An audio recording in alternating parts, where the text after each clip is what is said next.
दीपिंदर जी, एक वर्ग है और भाजपा तो जमकर हर रैली में कह रही है कि जो पार्टी हो गई है कांग्रेस, बापू बेटे की पार्टी हो गई है। जो भूपेंद्र सीनियर और आप दीपिंदर जूनियर। रोजगार की बात की दीपिंदर जी, और इसमें भाजपा कहती है आपकी सरकार तो खर्ची पर्ची की सरकार थी, या खर्चा करो या पर्ची दो, और अगर पर्ची ना दो या आप रोहतक या सोनीपत से हो, नौकरी लगनी हो यमुनानगर या नारनौल, पर वहां से आएगा कोई रोहतक या सोनीपत से।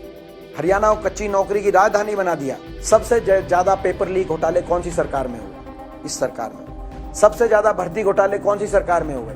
मौजूदा भाजपा की सरकार में। एचपीएससी के दफ्तर में 1.5-2 करोड़ रुपए की बरामदगी दफ्तर में।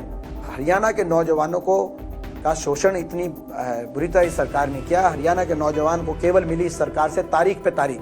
तो बढ़िया, अगर टिकट वितरण में और टिकट डिस्ट्रीब्यूशन में इतना बढ़िया काम किया दीपिंदर जी, तो कुमारी शैलजा, रणदीप सुरजेवाला खुश क्यों नहीं है टिकट वितरण से? वो तो कह रहे हैं आप खुश हैं क्योंकि सारा उसमें से 80% तो आप हुड्डा के नाम पर टिकट दिए गए। कोई किसी पर ऐसा क्या हो गया फिर? अभी हमारे यहाँ पे कुमारी शैलजा आई हुई थी, उन्होंने बोला अगर जब सीएम बनने का वक्त आएगा, और जो भूपिंदर जी हैं उनसे भी मैंने बात की थी पिछले हफ्ते, वो भी कह रहे थे, मतलब उनको लग रहा था कि डेप्यूटी सीएम की जगह है। कुमारी शैलजा जी ने तो बोल दिया डेप्यूटी सीएम कुछ नहीं होता है, सीएम है और वो कोई भी बन सकता है। उन्होंने अपनी महत्वाकांक्षा साफ रख दी कि सीएम हम भी बन सकते हैं। लोकसभा में भारी बहुमत से जीतकर दीपिंदर हुड्डा जमकर विधानसभा का प्रचार कर रहे हैं। कांग्रेस का नारा है जवान किसान पहलवान संविधान।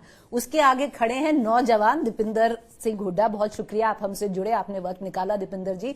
सबसे पहला ये बताइए, चुनाव का प्रचार कैसे चल रहा है? बहुत अच्छा चल रहा है और मुझे पूरा विश्वास है हरियाणा की जनता, भाजपा के 10 साल का कुशासन हरियाणा की जनता ने देखा है।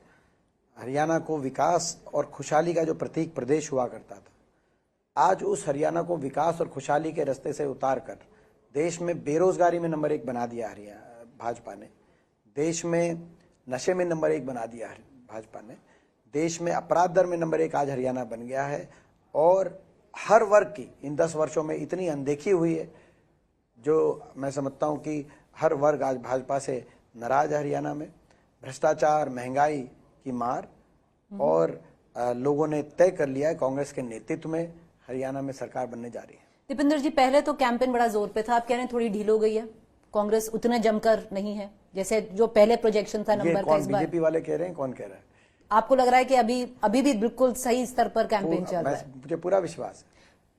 दीपिंदर जी, एक वर्ग है और भाजपा तो जमकर हर रैली में कह रही है कि जो पार्टी हो गई है कांग्रेस, बापू बेटे की पार्टी हो गई है। जो भूपेंद्र सीनियर और आप दीपिंदर जूनियर, और कहीं कहीं वो हुआ है, मतलब रोहतक क्षेत्र में बहुत विकास हुआ, पर बहुत सारे और क्षेत्र हैं जहां पे विकास नहीं हुआ। उसका जवाब कैसे देते हैं? देखिए, ये आप समझे 10 साल से भाजपा की सरकार है, विकास हुआ नहीं हुआ वो भाजपा के ऊपर है। 10 साल जो आप समझे, अपना 10 साल की सरकार के बाद भी अगर भाजपा अपने काम बताने की बजाय हम पे निशाना साधने की कोशिश करे, तो आप समझ सकते हैं कि भाजपा ने कुछ किया ही नहीं।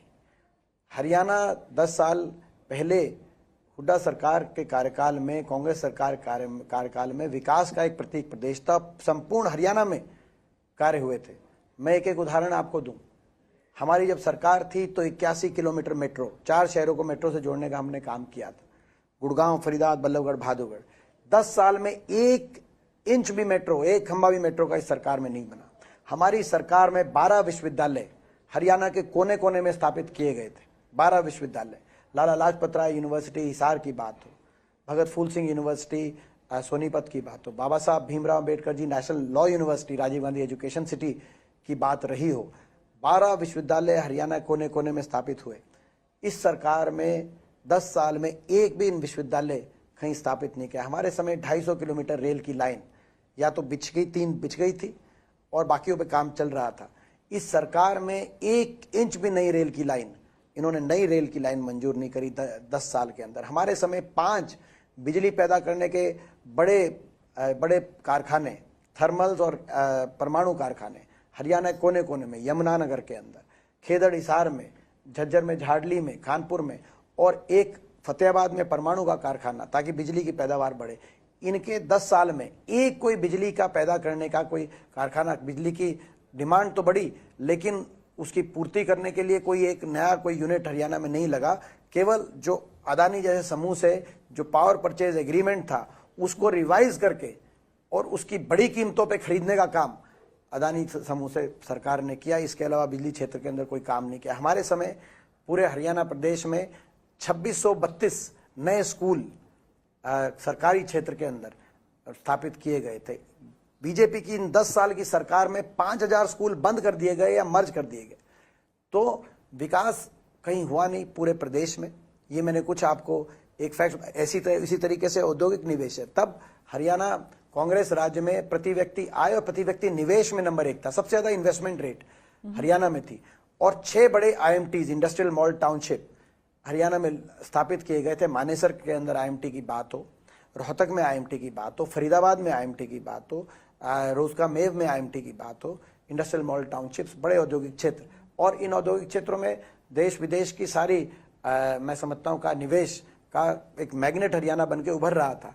बीजेपी के 10 वर्षों में एक औद्योगिक क्षेत्र नहीं स्थापित किया गया। एक, आज देश में सबसे ज्यादा बेरोजगारी हरियाणा में है। उसके पीछे ये भी कारण है, ना इंफ्रास्ट्रक्चर आगे बढ़ा, ना औद्योगिक क्षेत्र को स्थापित किया गया और सरकारी तंत्र को, चाहे शिक्षा तंत्र हो चाहे स्वास्थ्य तंत्र हो, उसको बर्बादी के कगार पे खड़ा कर दिया गया। हमारे समय 6 मेडिकल कॉलेज हरियाणा के अंदर स्थापित किए गए, हरियाणा के कोने कोने में।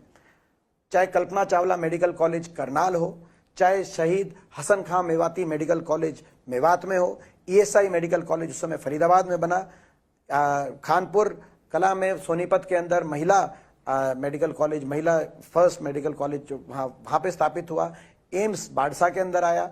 ये 6 मेडिकल कॉलेज हमारे समय। आपने रोजगार की बात की दीपेंद्र जी, और इसमें भाजपा कहती है आपकी सरकार तो खर्ची पर्ची की सरकार थी, या खर्चा करो या पर्ची दो, और अगर पर्ची ना दो या आप रोहतक या सोनीपत से हो, नौकरी लगनी हो यमुनानगर या नारनौल, पर वहां से आएगा कोई रोहतक या सोनीपत से।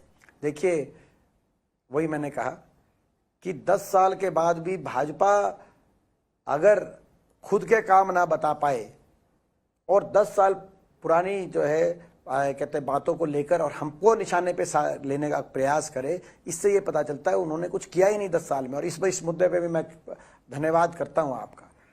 हरियाणा में आज सबसे ज्यादा बेरोजगारी क्यों है? उसके 2 कारण हैं। एक मैंने बताया कि निवेश नहीं हुआ, औद्योगिक क्षेत्र नहीं लगे, निजी क्षेत्र में हरियाणा में रोजगार का सृजन नहीं हुआ। दूसरा बड़ा कारण है कि सरकारी क्षेत्र की नौकरी सरकार ने या तो समाप्त कर दी, 2 लाख सरकारी पद या तो समाप्त कर दिए गए या खाली पड़े, या उनको कच्चों में परिवर्तित कर दिया गया। 1.5 लाख कौशल निगम की कच्ची नौकरी, हरियाणा को कच्ची नौकरी की राजधानी बना दिया। बिना रिजर्वेशन, बिना पेंशन, बिना मेरिट के बैकडोर से 1.5 लाख बच्चों को ठेकेदारी प्रथा के रूप में, जिनका कोई भविष्य नहीं है, जिन बच्चों का आगे आने वाले समय में, उनको कौशल निगम में लगा दिया गया। कुछ ना कुछ हम उसके लिए भी एड्रेस करने के लिए करेंगे।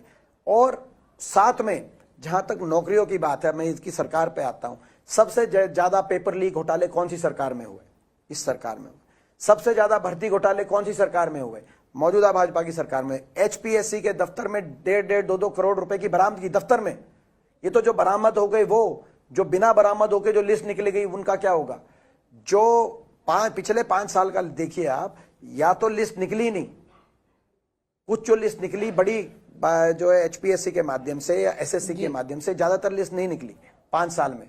सरकारी नौकरी निकली ही नहीं, और जो निकली उनमें हरियाणा से ज्यादा बाहर के बच्चों को जगह तवज्जो मिली। ये जो बड़ी नौकरियां थी जी, जो ग्रुप A-B की जो निकली, ग्रुप C-D की तो निकली ही नहीं। और जो ग्रुप C-D की और बाकी जो ज्यादातर जो बल्क ऑफ रिक्रूटमेंट थी इन पिछले 5 वर्षों में, उसमें लोगों को उलझा दिया। CT में CT लेके आई ये सरकार, उलझा दिया। और उलझाने के बाद अभी आपने देखा होगा 2 साल पहले खट्टर साहब ने कहा कि हम 60,000 नौकरियों देंगे, अंतिम वर्ष में ज्वाइनिंग देंगे। फिर खट्टर साहब बदल गए, नायब सैनी जी आए तो कहा कि लोकसभा से पहले 60,000 ज्वाइनिंग देंगे। फिर लोकसभा चुनाव हो गया, लोकसभा चुनाव कहा कि लोकसभा चुनाव के बाद देंगे। फिर विधानसभा चुनाव आ गया। मैं पूरी बात आपको ये बताता हूँ, महत्वपूर्ण है। विधानसभा चुनाव में देंगे ज्वाइनिंग, से पहले देंगे। फिर विधानसभा चुनाव आ गया कि विधानसभा चुनाव के बाद अगली सरकार में ज्वाइनिंग देंगे। हरियाणा के नौजवानों को का शोषण इतनी बुरी तरह इस सरकार ने किया। हरियाणा के नौजवान को केवल मिली इस सरकार से तारीख पे तारीख, नौकरी नहीं मिली, तारीख पे तारीख। वो जो सनी देओल का एक डायलॉग था कि तारीख पे तारीख, तारीख पे तारीख, तारीख पे तारीख। और कांग्रेस का हम संकल्पित हैं कांग्रेस की सरकार पे बनने पे, जी, वो आपके मैनिफेस्टो में है। बनने पे भर्ती विधान के माध्यम से, जॉब कैलेंडर के माध्यम से, पूरी तरीके से मेरिट पर नौजवानों को देंगे हम ज्वाइनिंग पे ज्वाइनिंग, ज्वाइनिंग पे ज्वाइनिंग, ज्वाइनिंग पे ज्वाइनिग। और 2 लाख पद जो इन्होंने समाप्त कर दिया, खाली पड़े हैं, तुरंत उन पदों पे मेरिट के आधार पर हम निष्पक्षता और पारदर्शिता से हरियाणा के नौजवानों को अवसर देना। दीपेंद्र जी, अगर मैनिफेस्टो की बात करें, बेहतर है ना ही करें, क्योंकि दोनों के बिल्कुल एक जैसे लगते हैं, आपके और भाजपा के। फर्क है। जैसे हम कह रहे हैं, पिछले 6 महीने पहले हमने कहा कि 500 रुपए में गैस का सिलेंडर, वो भी 500 रुपए में दे रहे हैं, लेकिन उन्होंने 10 साल तक 1000-1100 रुपए सिलेंडर पे रोटी पुआई। पर वो ये भी कह रहे हैं कि देखिए, आपका मैनिफेस्टो तो ये फर्क है, कर्नाटका में आप दे नहीं पाए, हिमाचल में आप दे नहीं पाए, ये वायदे हैं। सुनो, 500 रुपए में हमने गैस सिलेंडर कहा लोकसभा से पहले कि राजस्थान में कांग्रेस की सरकार पे तर्ज पे, तब नायब सिंह जी ने कहा रेवड़ी बांट रहे हैं, खट्टर साहब ने कहा कांग्रेस रेवड़ी बांट रही है। वो रेवड़ी बांट रही है तो आपने भी अपने घोषणा पत्र में रेवड़ी गज्जक जो भी कोई नहीं, उन्होंने अगर वो रेवड़ी बांट रहे थे तो आपने अपने घोषणा पत्र में क्यों रखा? और अगर सही था तो 10 साल तक आपने 1100 सिलेंडर पे रोटी क्यों पुआई? बांट रहे, वो गज्जक बांट रहे। अब बात आ जाते हैं टिकट वितरण, जो टिकट डिस्ट्रीब्यूशन की बात करते हैं। दीपेंद्र जी खुश हैं जैसी टिकट कांग्रेस ने दी है?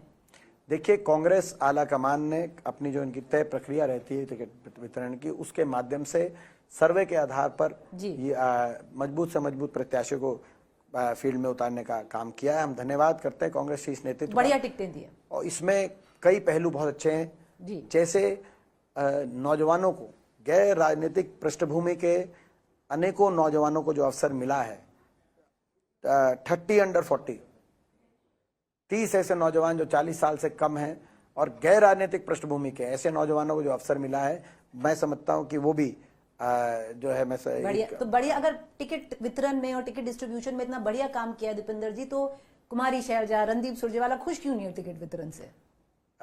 देखिए, मैं समझता हूं कि कांग्रेस का हर नेता खुश है और कांग्रेस का हर नेता आपको दिखाई देगा खुशी वो तो कह रहे हैं आप खुश हैं क्योंकि सारा उसमें से 80% तो आप हुड्डा के नाम पर टिकट दिए गए। कोई किसी, हमारा एक ही ग्रुप है कांग्रेस में, राहुल गांधी जी का और खड़गे जी का, सोनिया जी का एक ही गुट है कांग्रेस का, अपनी विचारधारा से बंधे हुए हैं।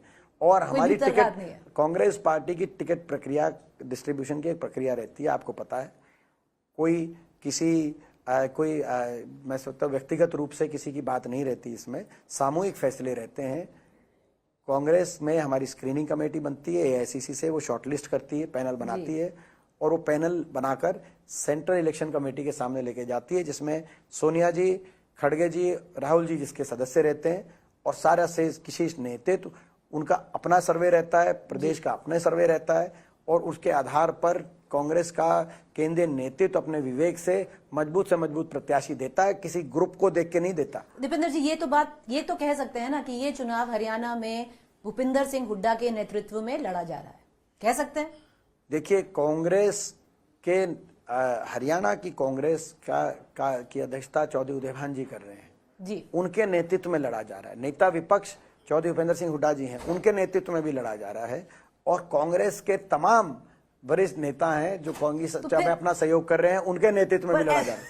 पर ऐसा क्या हो गया फिर? अभी हमारे यहाँ पे कुमारी शैलजा आई हुई थी, उन्होंने बोला अगर जब सीएम बनने का वक्त आएगा, और जो भूपिंदर जी हैं उनसे भी मैंने बात की थी पिछले हफ्ते, वो भी कह रहे थे, मतलब उनको लग रहा था कि डेप्यूटी सीएम की जगह है। कुमारी शैलजा जी ने तो बोल दिया डेप्यूटी सीएम कुछ नहीं होता है, सीएम है और वो कोई भी बन सकता है। उन्होंने अपनी महत्वाकांक्षा साफ रख दी कि सीएम हम भी बन सकते हैं। ऐसा है कि कांग्रेस में, जैसे मैंने टिकट वितरण की प्रक्रिया आपको बताई, तो मैं ज्ञानवर्धन आपका करें, आपको पता है वैसे कांग्रेस में हमारे मुख्यमंत्री की बात की जो आप प्रश्न कह रहे हैं, उसकी भी एक प्रक्रिया है। सबसे पहले मैं आपका धन्यवाद करता हूं, आज तक का बहुत बहुत धन्यवाद, क्योंकि आपने कहा मुख्य मुद्दा है कि भाई ये कैसे होगा।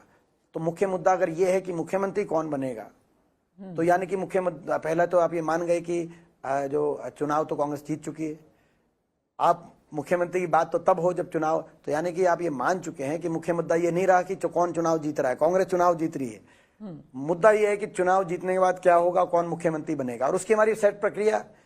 जब चुनाव कांग्रेस पार्टी प्रचंड बहुमत से जीतेगी, चौधरी उदय भान जी की अध्यक्षता में, चौधरी भूपिंदर सिंह हुड्डा जी नेता प्रतिपक्ष के नेतृत्व में, कांग्रेस के तमाम नेताओं के सहयोग से, जब विधायक दल बड़े बहुमत से आएगा चंडीगढ़ में 8 अक्टूबर को शाम को आपके पास मीडिया का को बुलाएंगे, विधायक दल की बैठक बुलाई जाएगी। तो सारे आपके होंगे, टिकट तो हुड्डा ने दी है। केंद्रीय नेतृत्व वहां ऑब्जर्वर भेजने का काम करेगा। विधायकों से उनकी भावना जो केंद्रीय नेतृत्व तक पहुंचाएगा, जो ऑब्जर्वर, और वो ऑब्जर्वर्स की भावना विधायकों की जानने के बाद केंद्रीय नेतृत्व अपने विवेक से सही फैसले लेगा कि मजबूत सरकार चलाने के लिए, अच्छी सरकार देने के लिए किसको क्या जिम्मेदारी दी जाए, वो केंद्रीय नेतृत्व तय करेगा। पर दीपेंद्र जी, इसमें एक बहुत अजीब सी बात हो रही है कि भाजपा नायब सिंह सैनीजा का नाम नहीं ले रही है, वो कुमारी शैलजा जी का नाम ले रही है। कुलदीप बिश्नोई ने परसों बोला कि कुमारी शैलजा जी को सीएम बनना चाहिए। क्यों कर रही है भाजपा ऐसा? नहीं, ये कोई फूट है अंदर कि उसको एक्सप्लॉइट कर रही है? देखिए, अगर कोई भाजपा का लीडर ये चाह रहा है कि हरियाणा में कांग्रेस में ये सीएम बने या वो सीएम बने, कितनी बड़ी नैतिक जीत कांग्रेस की हो चुकी है प्रदेश में कि भाजपा वाले कह रहे हैं सरकार तो बनी गई इनकी, सीएम ये बने या वो बने। वो तो भाजपा के नेता कह रहे हैं कि सीएम ये बने, जैसे आपने कहा। तो पहली बात तो हम इस बात से खुश हैं कि वो मान रहे हैं सरकार हमारी बन रही है। वो अपना सीएम नहीं बता रहे कि कौन सीएम वहां बने। अब वो ये बता रहे कांग्रेस में कुलदीप बिश्नोई जी तो जब तक कांग्रेस में थे तो अपने आप को सीएम बताते थे। अब वो भाजपा में चले गए तो वो भाजपा के सीएम नहीं बता रहे अपने आप को, वो हिम्मत नहीं हो पा रही शायद। अब वो कांग्रेस में बता रहे हैं कांग्रेस में कौन सीएम बने। तो ठीक है, सरकार वो मान रहे हैं हमारी आ रही है, बाकी उनकी अपनी राय है। वो अपनी राय अपनी राय पहुंचाएं कांग्रेस। आपका बहुमत बहुत बड़ा था जब आप लोकसभा जीते, ऐसा क्या हो गया? क्योंकि फिर दीपेंद्र हुड्डा जी को आपको लगा कि आपको विधानसभा लड़ना चाहिए, लड़ना चाह रहे थे आप? ये आपको किसने बताया? मैं पूछ रही हूँ। नहीं लड़ना चाह रहे थे? अब तो मैं संतुष्ट हूँ लोकसभा से। मैं धन्यवाद करता हूँ रोहतक के लोगों का। तो फिर आप सुनिए, देश में विपक्ष की दूसरी सबसे बड़ी जीत रोहतक लोकसभा क्षेत्र वासियों ने, बिल्कुल सही, अमेठी के बाद और रायबरेली के बाद, सॉरी हाँ, रायबरेली के बाद दूसरी सबसे बड़ी जीत देश की विपक्ष की रोहतक लोकसभा क्षेत्र वासियों ने दिया। हर वर्ग ने मुझे साथ समर्थन रोहतक वासियों ने दिया, 36 बिरादरी ने मेरे को समर्थन दिया। बहुत बड़ी जिम्मेदारी लोकसभा जिम्मेदारी निभाएंगे क्या? युवा सीएम हरियाणा का बनना चाहेंगे?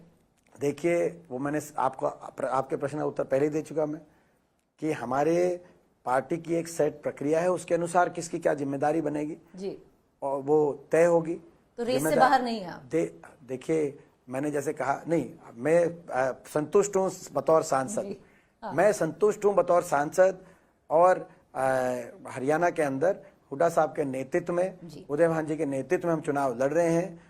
कांग्रेस पार्टी बड़े बहुमत से सरकार बनाएगी। हमारा लक्ष्य हरियाणा में, हमारा लक्ष्य कोई पद प्राप्ति कभी मेरा लक्ष्य नहीं रहा है जी।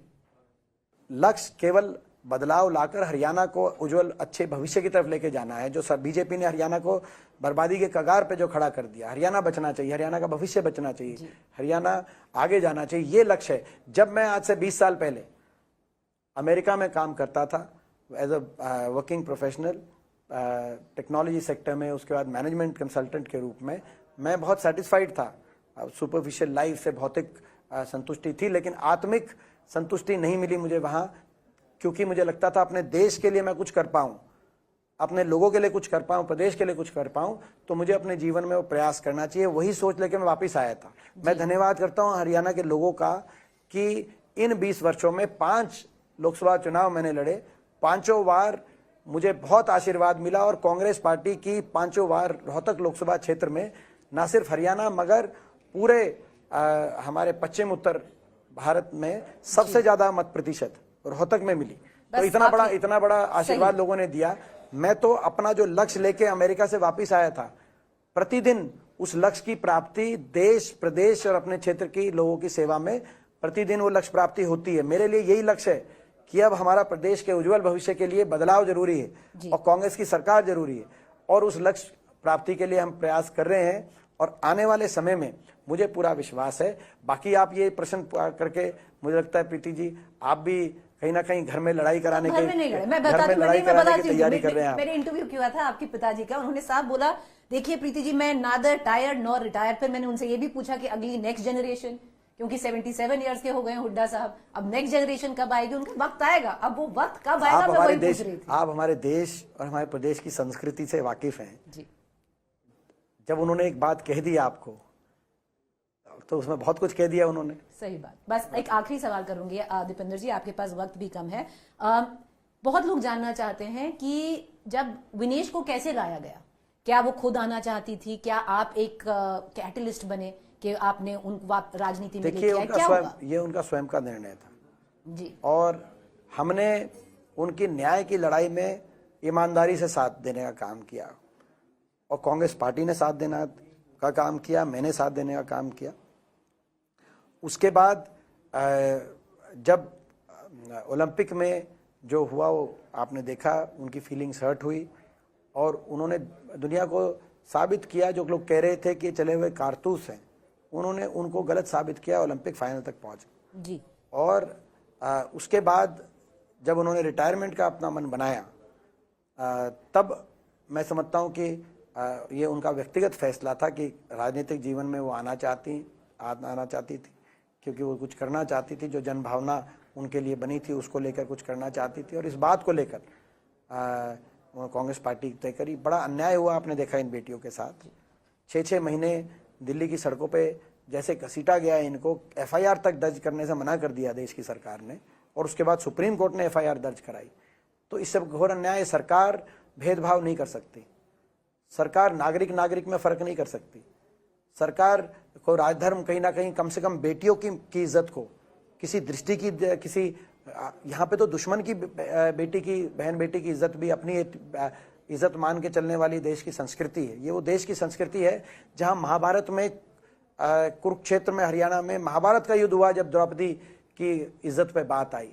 और इस देश में किसी भी बहन बेटी की इज्जत को किसी राजनीतिक दृष्टि से देखना और 6 महीने तक एफआईआर करने से मना कराना, केवल सुप्रीम कोर्ट ने जब कहा तब एफआईआर हुई। और आज धन्यवाद दिल्ली की न्यायपालिका ने ये कह दिया कि 5 लड़कियों के साथ गलत किया था आरोपी भाजपा सांसद ने, और इसीलिए चार्जेस फ्रेम हो गए, आरोप तय हो गए। तो कितना घोर अन्याय हुआ होगा। राजधर्म का पालन नहीं किया सरकार ने, कम से कम बेटी की इज्जत को लेकर राजधर्म का पालन किया जाना चाहिए था, जो नहीं हुआ। और इस बात को लेकर हरियाणा की जनता की भावनाएं भी हर्ट थी और कहीं ना कहीं विनेश की भावनाएं भी हर्ट होंगी। तो उन्होंने जब तय किया कहाँ जाना चाहिए सार्वजनिक जीवन में, तो स्वाभाविक रूप से उन्होंने फैसला किया कि जो उनके साथ खड़े रहे वहां, तो कांग्रेस पार्टी के साथ वो आई। बहुत शुक्रिया दीपेंद्र जी।